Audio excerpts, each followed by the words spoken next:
প্রিয় শিক্ষার্থী বন্ধুরা, আজকে আমরা একটি প্রাক প্রাথমিকের সুন্দর ছড়া শুনব।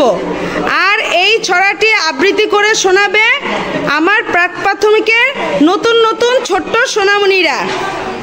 ছড়াটির নাম হচ্ছে লাল শাক কচু শাক। তোমরা কি ছড়াটি আবৃত্তি করে শোনাতে পারবে? তাহলে চলো শুরু করা যাক।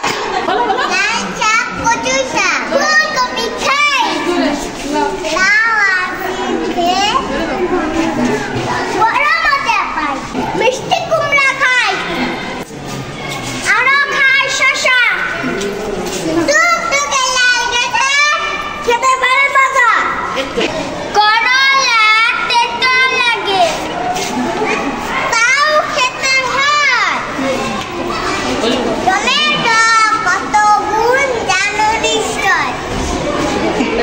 লাল শাক কচু শাক, ফুলকপি খাই,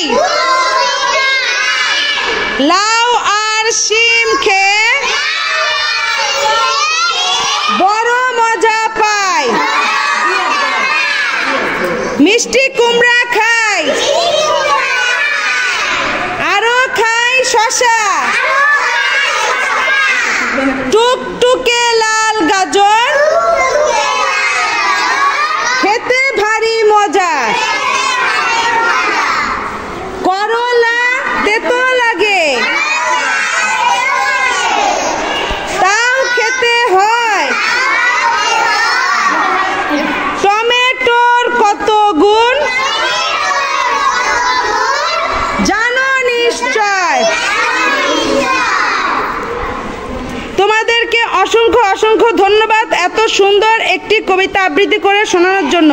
সবাই ভালো থাকবে, সুস্থ থাকবে। আল্লাহ হাফেজ।